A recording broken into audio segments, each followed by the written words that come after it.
Route 66 has long been sold as the road of freedom, nostalgia, and classic old American roadside stops. But there is another side to this highway that tourists rarely think about. The towns that even long-haul drivers, people who have seen every kind of strange stop America has to offer, choose to drive past instead of stepping out into. In this video, I'm taking you through 10 of those places. Some are ruins haunted by violent histories and curses nobody can quite explain. Some were poisoned by the very industries that once kept them alive. Some still look like classic Route 66 postcards, but behind the image there is nothing left except emptiness and silence. And the deeper we go, the more uncomfortable the question becomes. What happened to these places that were built to welcome travelers, but now feel like even the road itself is trying to leave them behind? Number 10. Two Guns, Arizona. Two Guns is the kind of place that makes you ease off the gas for a second, and then immediately think, yeah, maybe let's not do that.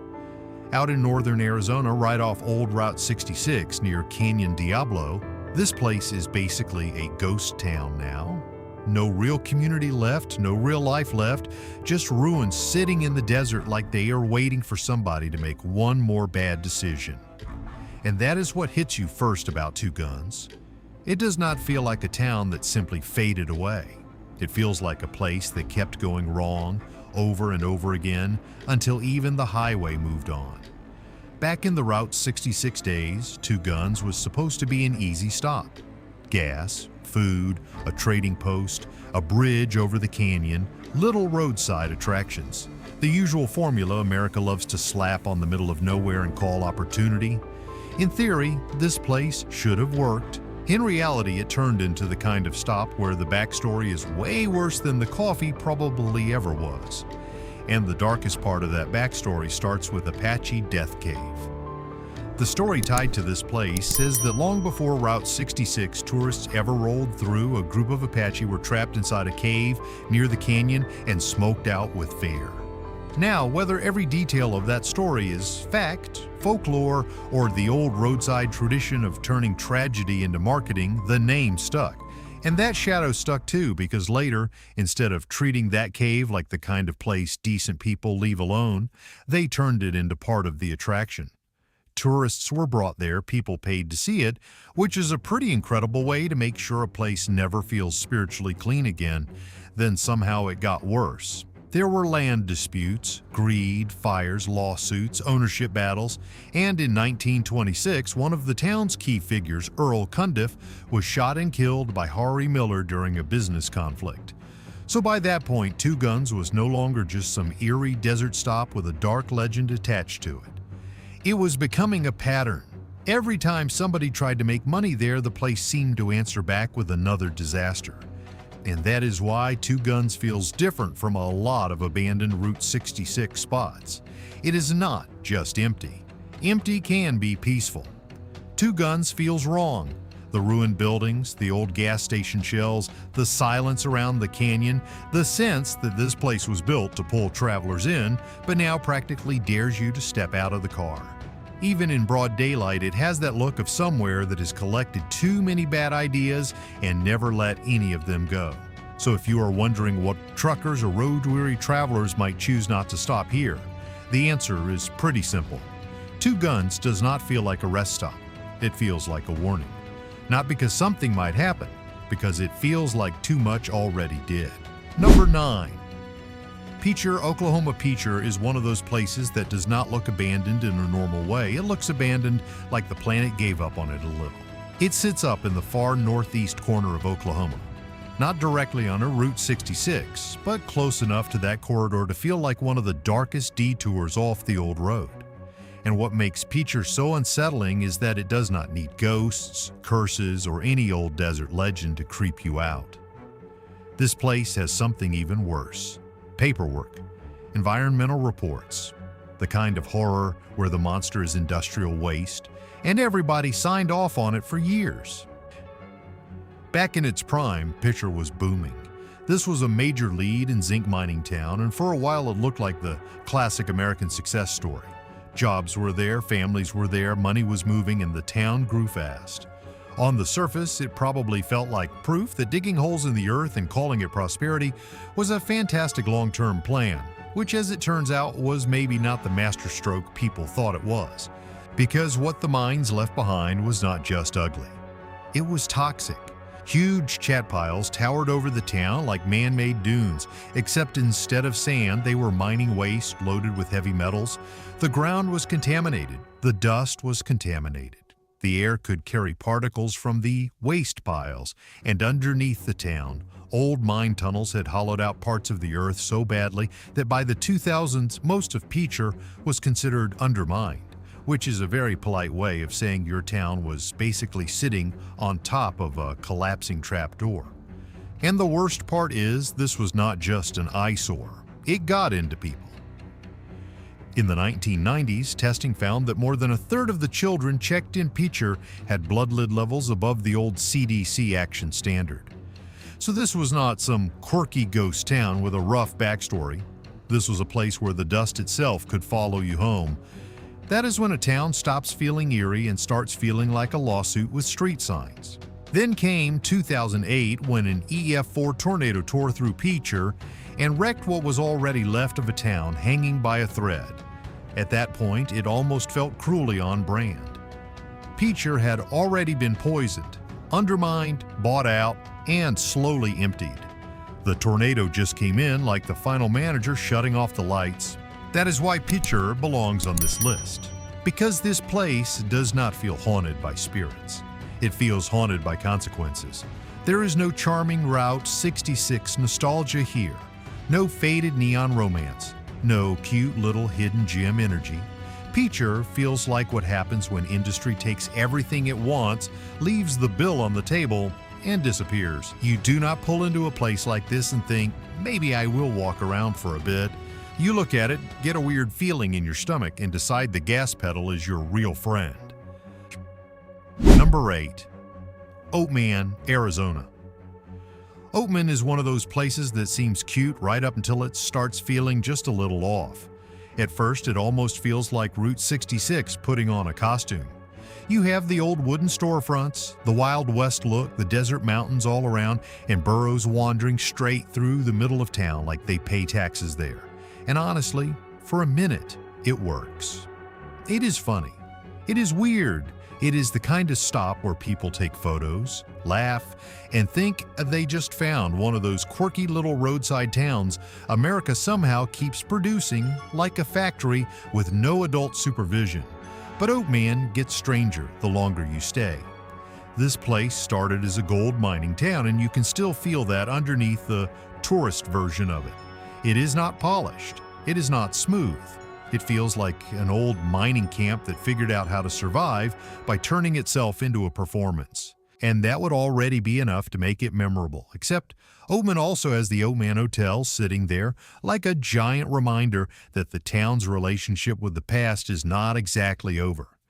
That hotel has been wrapped in ghost stories for years. People talk about laughter coming from empty rooms, footsteps where nobody should be, whispers drifting through the halls, and the lingering presence of old spirits who apparently never got the memo that checkout time was a long time ago. The place is also famously tied to Clark Gable and Carole Lombard, which only adds to the feeling that history and rumor have been tangled together here for so long, nobody really bothers separating them anymore. And then there are the burros. Now, to be fair, they are part of the charm. Seeing them stroll down the street does make Oatman feel different from every other old Route 66 stop. But that charm comes with a catch. These are not decorations. These are large animals walking through live traffic around tourists, motorcycles, parked cars, and people who sometimes forget that adorable and capable of causing a really stupid accident can absolutely exist in the same package. Feeding them in the road has caused problems before, and collisions and injuries have happened. So yes, it is fun to see them up close. It is also the kind of fun that can go wrong fast if people start acting like the town is an open-air petting zoo. And that is kind of the whole Oatman experience. It pulls you in with something playful, then quietly reminds you that this place has always had a rougher side under the surface. The old mining history, the haunted hotel stories, the burros wandering through the street like tiny desert traffic managers with anger issues, all of it mixes together into something that feels less harmless the longer you look at it. Oatman is not the kind of place that scares you the second you arrive. It is the kind that smiles first, then leaves you thinking maybe 10 minutes here was enough. Number 7. Grants. New Mexico. Grants is the kind of place that does not look scary until you know what you are looking at. On the surface, it just feels like a normal Route 66 town in western New Mexico. People still live here, kids still grow up here, businesses still open in the morning, traffic still moves. Nothing about it screams ghost town. And honestly, that is what makes Grants more unsettling than a place that is obviously dead. It is still alive. It just happens to be living with a past nobody ever really managed to bury. This town rose with the uranium boom. Back in the Cold War years, that sounded like progress. Jobs, money, expansion, all the usual promises America loves to make right before the cleanup bill arrives 50 years later. Grants became known as the uranium capital of the world, and for a while, that probably felt like something to be proud of. Then the other side of the story started leaking in. Literally. Over time, the uranium tailings broke down into radon gas, while radioactive contaminants seeped into 4 aquifers in the region. That is the part that changes the mood. Because once the danger is in the air and in the water, this stops being a mining story and starts becoming the kind of story people carry in their bodies. Residents around the area got so used to sickness and loss that some of them made what they called a death map, marking homes tied to cancer and other illness. That is not folklore. That is the kind of thing people do when they stop trusting that the past is actually past. And it got even uglier. In 2014, the EPA predicted that the probability of developing cancer was notably higher for people living closest to the mill, especially if they drank the water there. Then in 2020, Homestake said it was no longer technically feasible to restore the groundwater to what it had been before the mill era. That is such a cold sentence, but it says everything. It means the problem was not just expensive, it meant the old version of this place was gone for good. So why are people still here? Because Grants is still a livable town. That is the eerie part. It is not some abandoned ruin baking in the sun. People stay because life still functions here, just with a history nobody really forgets. And that is exactly why it lands harder than a ghost town. A ghost town is over. Grants is not over. It keeps going like normal while the real story is still sitting underground, still in the water, still in the way. People talk about who got sick, who moved away, and who never stopped worrying. Grants does not feel haunted by ghosts. It feels haunted by the fact that normal life kept going anyway. Number 6, Miami, Oklahoma. Miami is one of those towns that can fool you if you only look at it from the windshield. It sits right on Route 66 in northeast Oklahoma, and at first it just feels like a normal small city trying to keep its footing.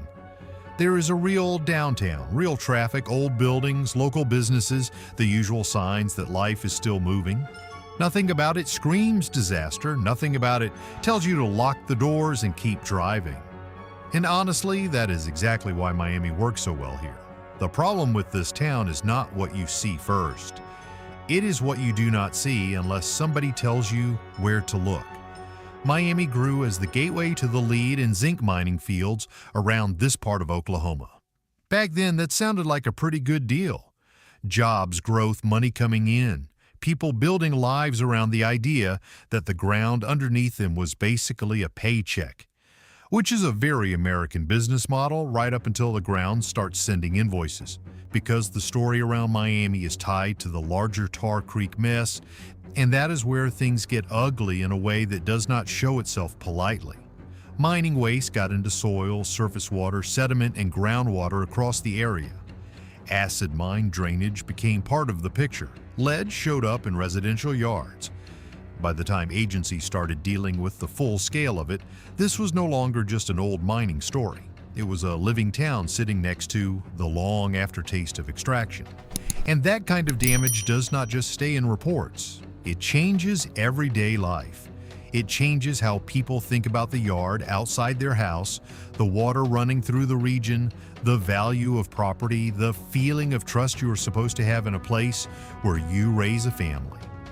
In the wider Tar Creek site, officials found elevated blood lead levels in children and unsafe lead levels in large numbers of residential yards. Even if Miami does not look like Picher, it still lives inside the same regional memory. People here know what happened nearby. They know what the land gave and what it took back. That is why Miami feels strange in such a specific way. It is not ruined enough to look cinematic. It is not empty enough to feel like a ghost town. It is still going, still functioning, still smiling. For Route 66 postcards. But underneath that, there is this quiet sense that the story below the surface never really ended. Miami is the kind of place where an outsider might stop for coffee and think everything seems fine. A local would probably know the ground has a much longer memory. Number 5. Needles. California Needles is not the kind of place that creeps you out because of ghost stories. It creeps you out because it feels like the environment itself is tired of pretending to be friendly.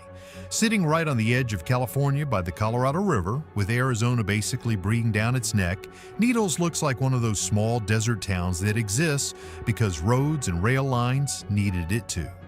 And for a long time, that was enough. It was a major Route 66 stop, a gateway into California, the kind of place travelers passed through and probably told themselves, "All right, we made it." Which is funny because making it into one of the hottest places in America feels less like a victory and more like the start of a personal challenge from the sun. That's the thing about Needles. On paper, it is not dramatic. It is not a ghost town. It is not wrapped in haunted legends. It is just a small desert city of under 5,000 people. But once you know what this place is like in summer, the whole mood changes. Needles regularly deals with extreme heat, the kind that turns stepping out of the car into a bad attitude adjustment. There are well over 100 days a year above 100 degrees, and the town has been hit with temperatures so brutal that even the morning low has stayed around 100. That is not warm weather. That is your dashboard basically whispering, "Do not get comfortable." And that is where the real danger starts. Because the risk in Needles is not some mysterious thing hiding in the dark. It is all the very boring stuff that suddenly becomes serious in a place like this. Dehydration, heat exhaustion, heat stroke, a car overheating in the wrong spot, a tire problem on a long stretch of road where there is a whole lot of desert and not much else. The stretch from Needles toward Barstow has long carried that old Route 66 feeling of distance and exposure. And federal land managers still describe major sections of the area as virtually undeveloped, which is a nice government way of saying, if something goes wrong out here, the scenery is not going to help you. And just when you think the desert's whole personality is heat, it likes to remind people it has range. Flash floods can hit parts of the Mojave hard enough to damage roads and leave washouts behind. So yes, Needles is dry until it suddenly decides not to be, which feels very on brand for a place that already treats comfort like a personal weakness. That is why Needles gets under your skin in such a strange way. Not because it looks haunted, because it feels like a place where the landscape would really prefer that you gas up. Think fast and keep moving. Number 4, Amboy. California. Amboy is the kind of place that looks amazing in a photo and slightly disturbing in person. From a distance, it almost feels perfect. You see Roy's rising out of the Mojave like Route 66 itself refused to die.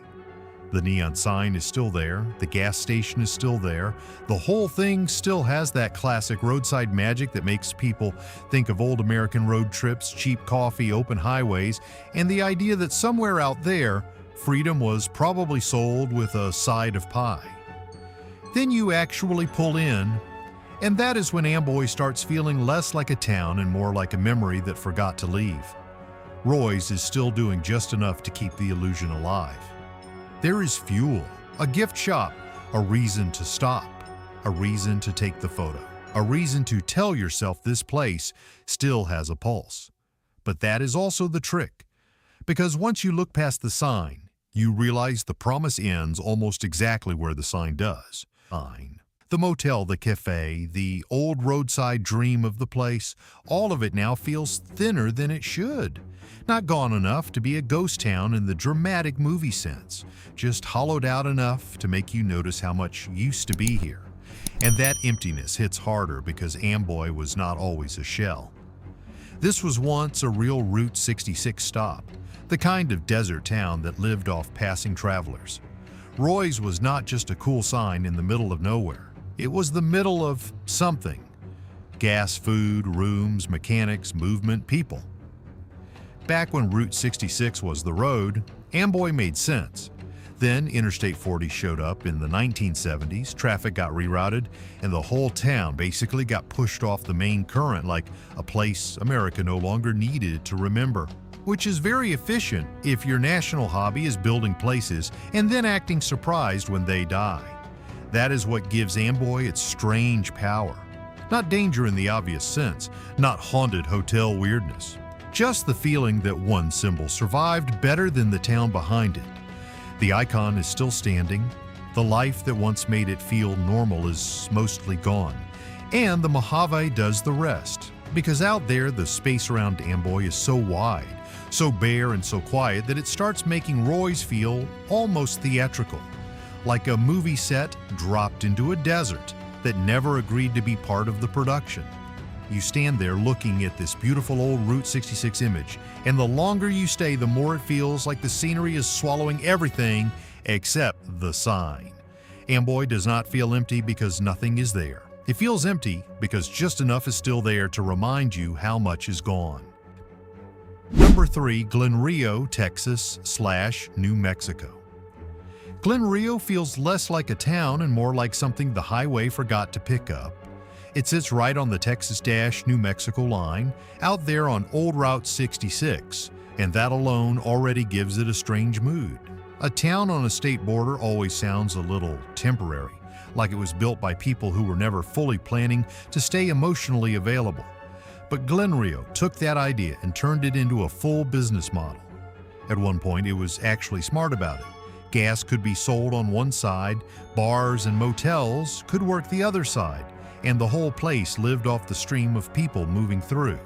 It was a town built for travelers, which is usually a great idea right up until the travelers find a faster road. And that is exactly what happened. Back in the Route 66 years, Glenrio made sense. It had cafes, motels, service stations, roadside businesses, all the things a place needs when its entire personality is, you'll probably need to stop here. But once Interstate 40 bypassed it in the 1970s, the whole arrangement just sort of collapsed.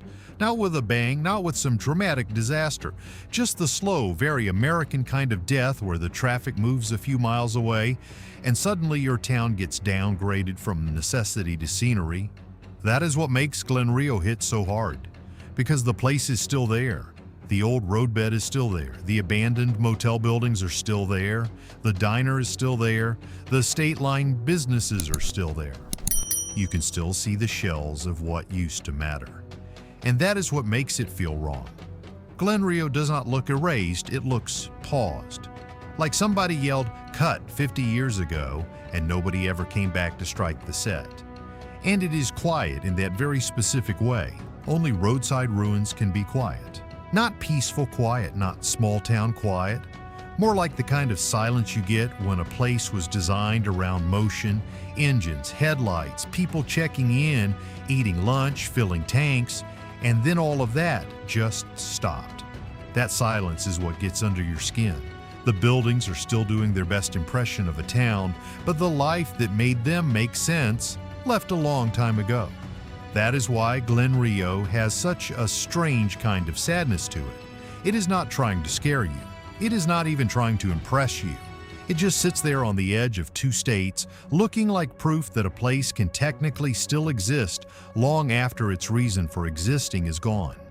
You do not pull into Glenrio and feel like you found a hidden gem. You pull in and feel like you just wandered into the leftover outline of a decision America stopped caring about. So, number 2, Reno, Oklahoma. El Reno is the kind of place that does not seem creepy at first. In fact, at first it seems almost too normal for a list like this. It sits on historic Route 66, just west of Oklahoma City, and in daylight it still feels like a real town with a real pulse. There is a downtown, old brick buildings, local history, the whole Route 66 identity, polished up enough to make you think, all right, maybe this stop is not so bad. You can get your burger, look around a little, tell yourself this is one of the friendlier places left on the old road. And to be fair, in daylight it probably is. But El Reno gets stranger once you stop thinking about the town itself and start thinking about what sits just outside it. Because this is one of those places where the old road keeps stretching west, and the mood changes with it. The closer you get to the older alignments, the older bridges, the quieter edges of Route 66, the less it feels like a cute nostalgia drive and the more it feels like the kind of place where people would absolutely start telling stories after dark just to explain why their hands were shaking on the steering wheel. That is where the Bridgeport Pony Bridge comes in. And honestly, even the name sounds like something out of a story somebody tells you at a gas station when you were not asking for one. The bridge is long, old, and just isolated enough to do what old bridges always do in the American imagination. It makes people project things onto it. Headlights in the distance, shadows moving where nothing should be moving.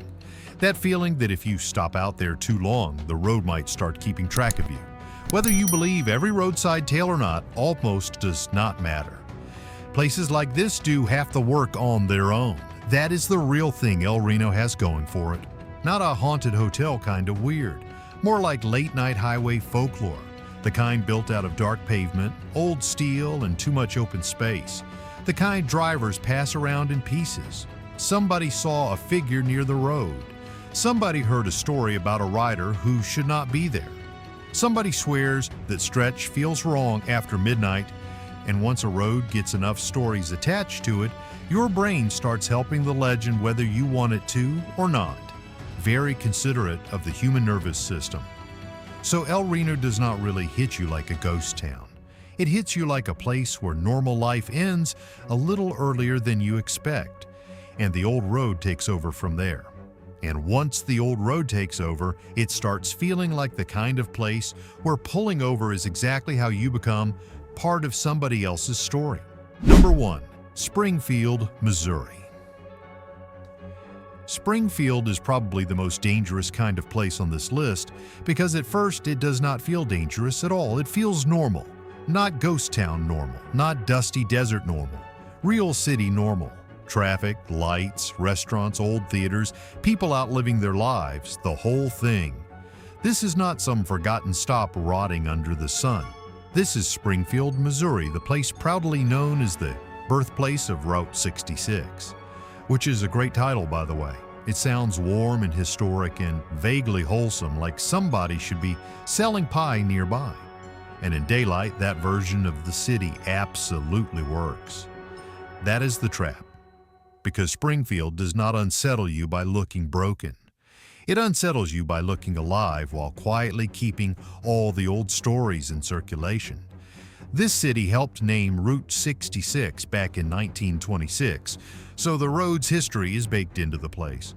You can feel that all over downtown. Old facades, old neon, old theaters, buildings that have survived long enough to stop feeling merely old and start feeling like they remember too much. That is really where Springfield changes mood. Not out on the edge of town, right in the middle of places people still use. And once you start hearing the local stories, the whole city shifts a little, because Springfield has collected the kind of haunted reputation that only old cities with old buildings can build properly. Places like the Landers Theater and the Glenrios have been wrapped in stories for years. Footsteps when nobody is there, strange sounds, that sense that a room feels occupied even when logic says otherwise. Not full-blown horror movie nonsense, just enough to make the air feel crowded, which, honestly, is sometimes worse. If a ghost throws a chair, at least everybody can agree something happened. It is the subtle stuff that really messes with people, and that is why Springfield lands so differently from the rest of the list. Needles tries to cook you, Amboy stares at you with that hollow desert postcard look. Glenrio feels like a town time forgot to finish your racing, but Springfield does something sneakier. It lets you relax first. It gives you a functioning city, a polished Route 66 identity, and just enough civic pride to make you think this stop is safe. Then the older part of town starts whispering, not literally, hopefully. Although with Springfield, you never really want to rule that out too confidently. That is the weird power of this place. It is still living, still growing, still moving forward. But once the sun goes down and Route 66 stops feeling like history class and starts feeling like memory, Springfield begins to feel like a city that never fully stopped listening to its own past. And that is a very different kind of uncomfortable. Not the kind that tells you to run, the kind that makes you stay quiet on the walk back to the car. If there is one thing Route 66 teaches you, it is that not every place gets left behind in the same way. Some towns die loudly, others just fade, until all that is left is a sign, a story, or a feeling you cannot quite explain. And honestly, that is what makes these places so unsettling to me. It is not just the ruins or the heat or the old ghost stories. It is the sense that these towns were once built to welcome people in, and now they mostly feel like places the road itself has decided to move past. That is what stays with me, but I want to know what stayed with you. Which town on this list felt the creepiest, the saddest, or the most unforgettable to you? And if you have ever driven Route 66 yourself, let me know which stop felt normal at first, but got stranger the longer you were there.